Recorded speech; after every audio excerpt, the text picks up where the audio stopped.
दोस्तों, बड़ी खबर एआई समिट में कांग्रेस पार्टी के प्रदर्शन के बाद अब बीजेपी पार्टी आग बबूला है। बीजेपी पार्टी के कार्यकर्ता जगह जगह प्रदर्शन कर रहे हैं और राहुल गांधी को लेकर कह रहे हैं कि राहुल गांधी देश से माफ़ी मांगे, देश का अपमान नहीं सहेगा हिंदुस्तान। इसी के बाद बीजेपी पार्टी के केंद्रीय मंत्री किरेन रिजिजू ने भी प्रेस कॉन्फ्रेंस कर राहुल गांधी को घेरा, पूरी कांग्रेस पार्टी को घेरा। उन्होंने भी कहा कि राहुल गांधी देश से माफी मांगे। सुनते हैं रिजिजू का वो बयान। कांग्रेस के यूथ कांग्रेस वर्कर्स के कुछ लोगों ने वहां आकर के नंगा नाच किया और सबने तस्वीरें देखी और रात भर इसका जो प्रतिक्रिया आए हैं देश भर से, जितना भी इसका निंदा किया जाए बहुत कम है। ये एक गलती नहीं है, ये एक अपराध है। देश के खिलाफ बहुत बड़ा अपराध काम किया है कांग्रेस वालों ने।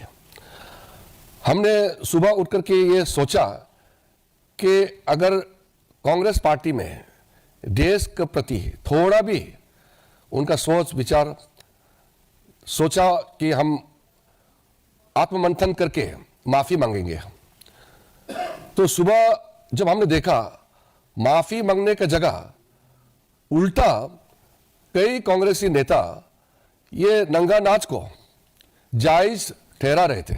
वो कह रहे थे कि ये युवाओं का आक्रोश है। अगर युवाओं का आक्रोश को देश को बदनाम करने के लिए, दुनिया के सामने में भारत को बदनाम करने के लिए अगर इस्तेमाल करते हैं, तो इससे ज्यादा शर्मनाक कुछ और हो नहीं सकता है। जब कुछ समय से हम देख रहे हैं कि कांग्रेस का हताशा, क्योंकि वो चुनाव नहीं जीत पाते हैं, लोगों को भरोसा प्राप्त नहीं कर पा रहे हैं, अब ये देश का खिलाफ बन गए हैं। करके आपने देखा होगा, जब भी श्रीमान राहुल गांधी भारत का तरक्की होते हैं तो वो दुखी हो जाते हैं, पूरा कांग्रेस पार्टी दुखी हो जाता है।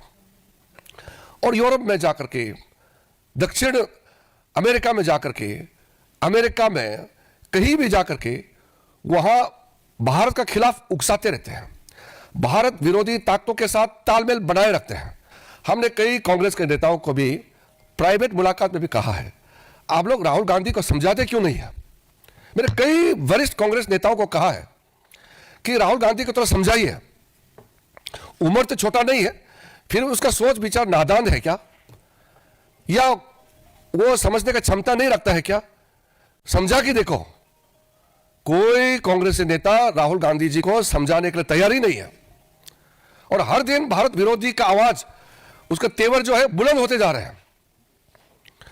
इसलिए यूथ कांग्रेस लोग राहुल गांधी जी से सीख करके भारत को बदनाम करने के लिए सड़क पे उतर के आए हैं। आप कल्पना कीजिए। और उल्टा या कांग्रेस का नेता और कांग्रेस का कार्यकर्ता भारत को किस तरह बदनाम करना है 24 घंटे षड्यंत्र रचाते रहते हैं। कल कांग्रेस पार्टी का जो नंगा नाच हुआ है, उसके बाद बीजेपी ही नहीं पूरा देश खड़ा हो गया है कांग्रेस के खिलाफ। आज जगह जगह प्रदर्शन भी कर रहे हैं। भारतीय जनता पार्टी के लोग तो कर ही रहे हैं, और भी लोग अपने तरीके से, कोई सोशल मीडिया में, कोई प्रेस में, और अपने अपने तरीके से सब खंडन किया है कांग्रेस पार्टी का इस शर्मनाक बर्ताव से। यह गलती नहीं है, ये सोची समझी साजिश के तहत देश का खिलाफ प्रहार है। इसलिए घोर पाप काम किया है कांग्रेस पार्टी ने। दोस्तों, आपने केंद्रीय मंत्री किरेन रिजिजू की ये वीडियो देखी, जिसमें बीजेपी पार्टी के मंत्री कह रहे हैं ये जो प्रदर्शन था ये नंगा नाच था और ये सब सोची समझी साजिश है, ये देश के लिए अच्छा नहीं है। आप इस बात से कितना सहमत हैं, कमेंट्स बॉक्स में अपनी राय जरूर दें।